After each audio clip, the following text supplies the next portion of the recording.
In the previous episode, I very subtly suggested that we'd look at all the medieval kings of England's favourite drinks, and keeping with the previous episode, instead of listing every single medieval king of England, I will instead go through each beverage the kings would have enjoyed, and some they might not have.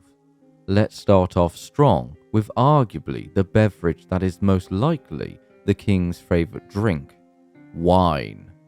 In all accounts of the grand feasts and occasions, the drink of choice is always wine for the kings. I'm fairly certain it's half the reason why Edward III started the 116 Years' War with France was to control the wine production areas. Wine produced in England during the Middle Ages is a mixed bag. It hasn't got the prestige or fame of French or Italian wine, not for any particular egregious reason. It's the climate. It isn't suited to cultivating wine to the quality in those countries. All the vineyards during the early and high Middle Ages in England were all in the southeastern part of England. The Domesday book lists 45 places. Vineyards in medieval England have an interesting tale from the Hull Domesday project on vineyards. It was once thought that the vine was reintroduced into England by the Normans after an absence of almost 700 years following the departure of the Romans, but this is no longer accepted.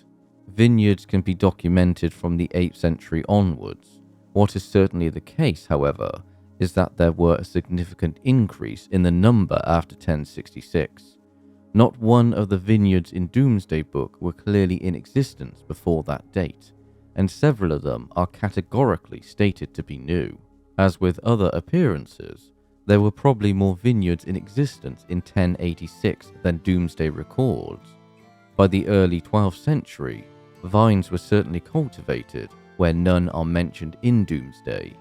Henry of Huntingdon, for instance, claims that Winchester was rich in wine, and William of Malmesbury that the wine of the Vale of Gloucester was abundant and of good quality.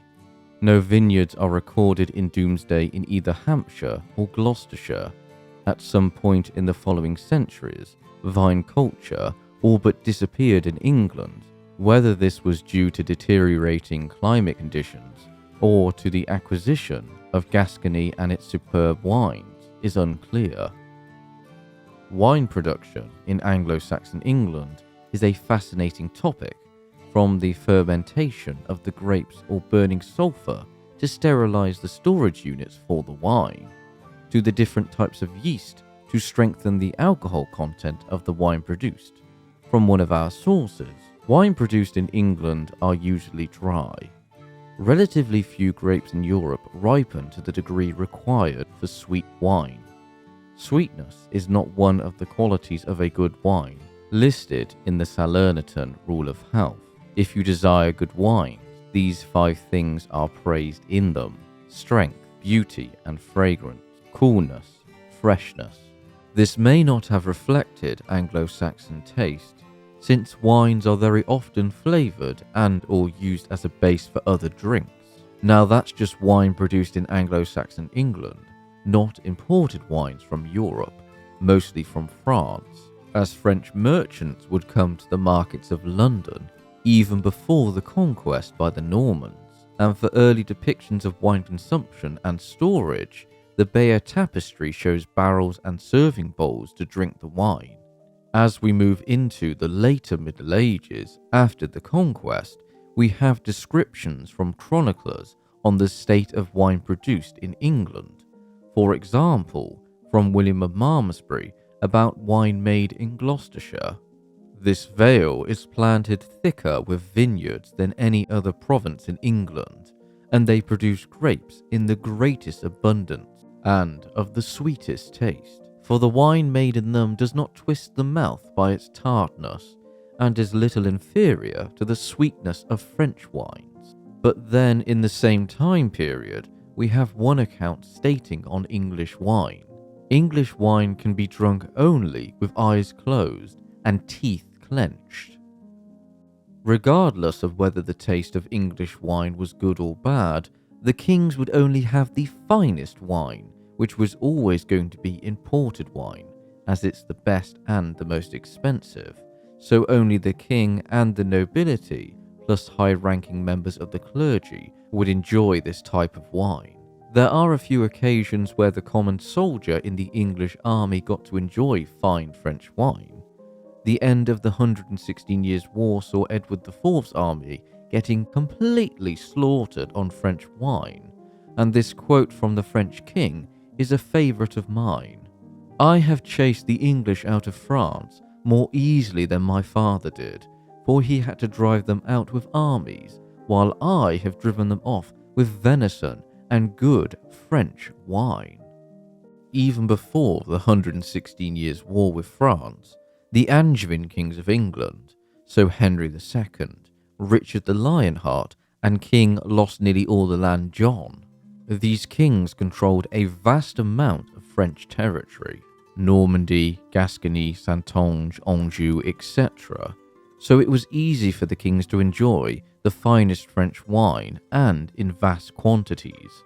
An audit of John's wine revealed that in 1201 he had over 700 tons of wine, 180,000 gallons, at his disposal, for the price of English wine in the later 13th century, from the 1270s and 1280s, 1 ducat and 1.5 ducats per gallon, which costs much less than Gascon wine at 3 and 4 ducats per gallon. As for sweet southern wines, we have a description from Andrew Broad's 1542 book Dietary of Health, in which he states, "Hot wines, which be not good to drink with meat, but after meat, and with oysters, with salad, with fruit a draught or two may be suffered." For large amounts of wine consumption, feasts for special occasions are the ideal place to find vast quantities of wine. King Henry III's daughter's marriage to the King of Scots saw the wedding feast at 100 tons, or 25,000 gallons. Now I've talked about the most prized and expensive beverage the kings enjoyed, with wine being the top of the most desirable drinks. But now I'm going to talk about the least prized and blandest drink the kings had: water. Water in the Middle Ages is a contentious subject, and within the public perception sphere, water in the Middle Ages was dirty, filled with excrement, and was to be avoided at all costs. This is categorically false. Water was fine to drink in the Middle Ages, depending on the source. For example, wells would be one site to get water, and the riverways and streams in the Middle Ages were far cleaner than today in England. There were no microplastics, or oil from boats, or forever chemicals, etc.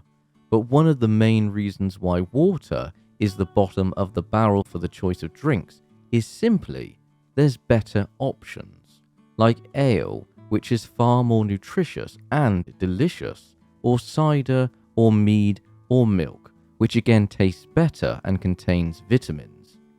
Think of it like this. If you came round to my house to discuss why Henry VIII is the worst king of England, or to talk about why Snorlax is the best Pokemon, I would offer you a drink, and a glass of water is bottom of the list of drinks I'd offer. You'd have a choice of tea or coffee, or a choice of fruit squash or lemonade, and if we're dining in the evening, I'd offer a pint of beer or something stronger. So that's one reason people in the Middle Ages had better drinking options than water, but water was used as a base for many drinks. One of my favourite drinks is tea, or builder's tea specifically. The times when water was to be drank as the main drink is during fasting or other religious events during the Middle Ages.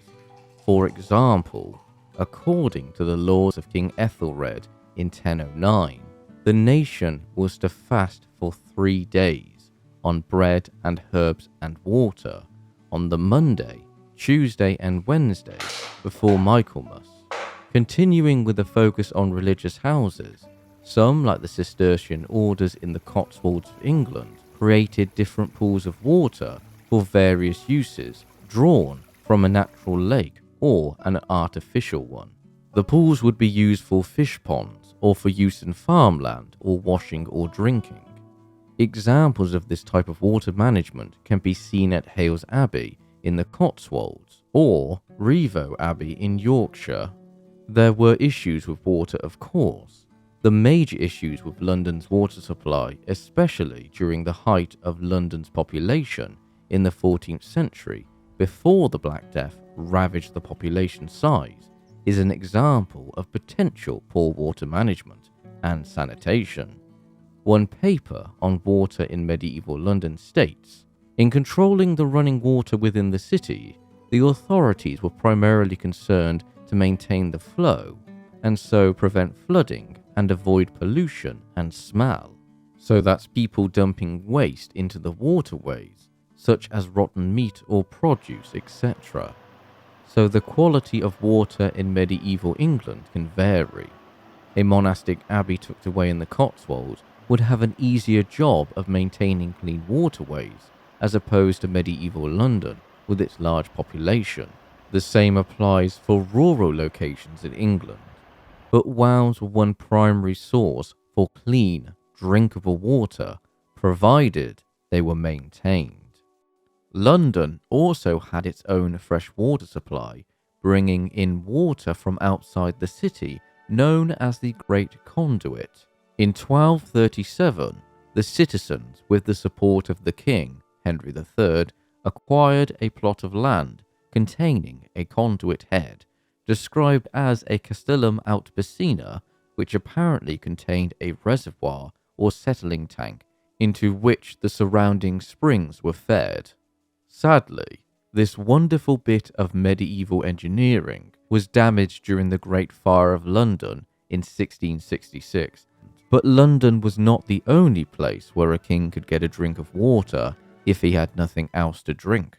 Water conduits were all over England's major towns and cities by the 15th century, and abbeys and monasteries also had their own water conduit systems.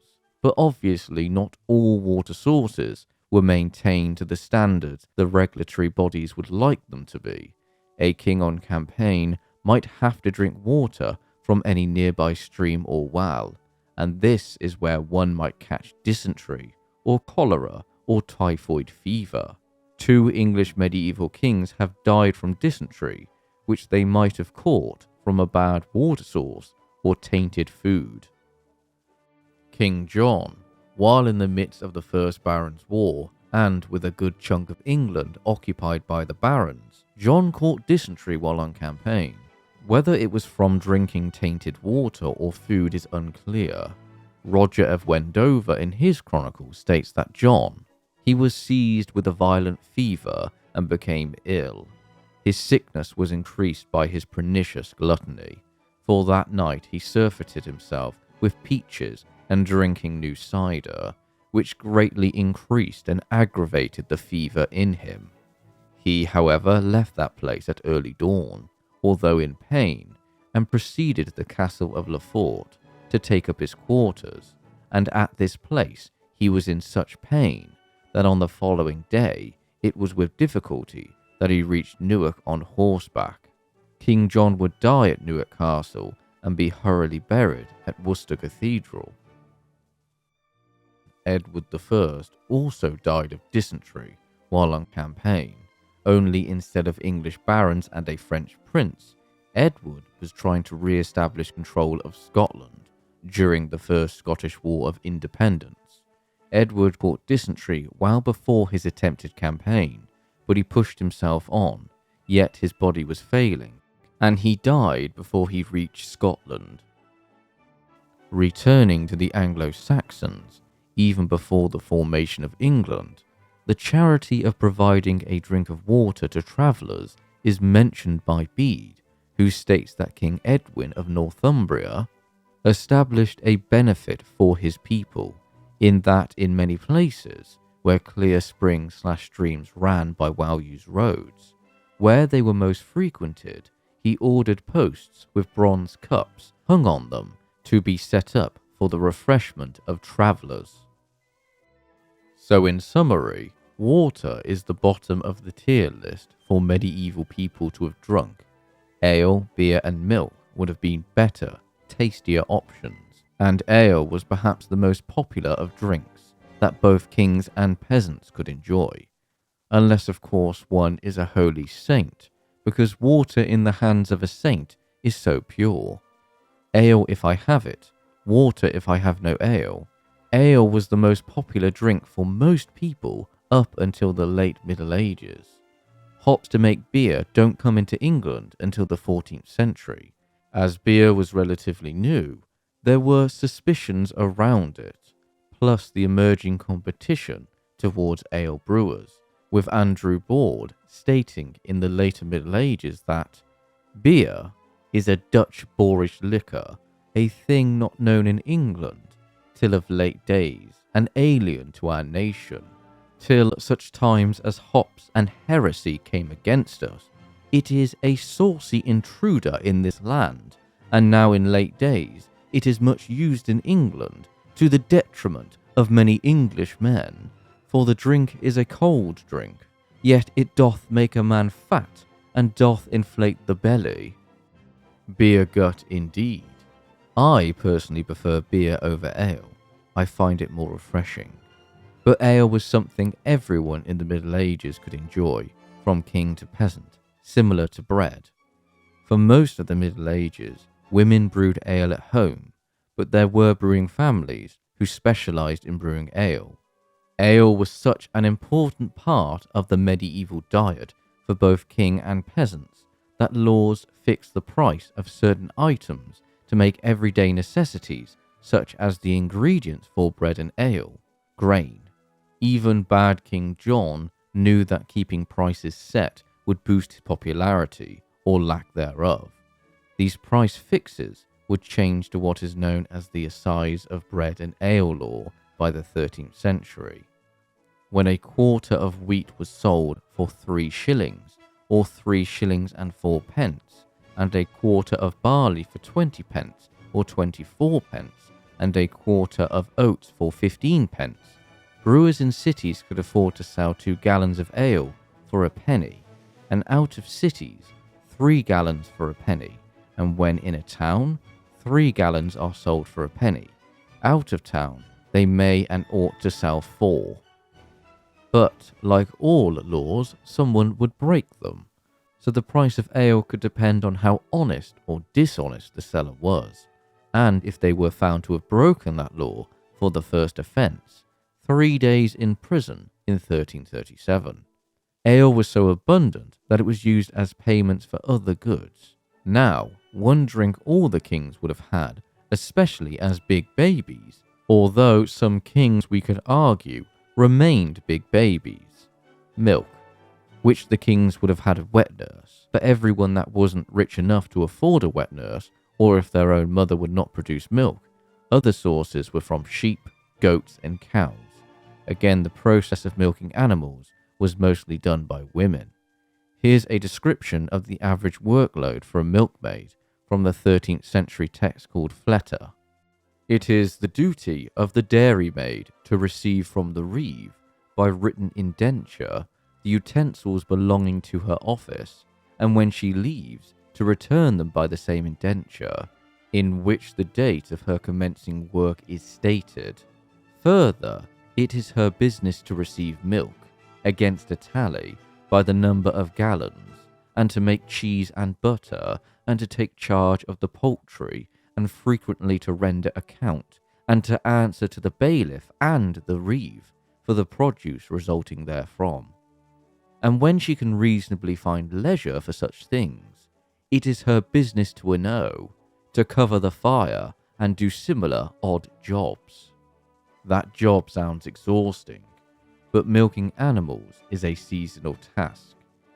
To meet particular requirements, both were subject to seasonal factors, for cows and sheep produce less milk, and that of a poorer quality, over the winter months. In spring, after the young had been born, and a fresh crop of grass had sprung up, plentiful supplies of rich milk had to be converted into supplies of white meat to serve the household through to the following year.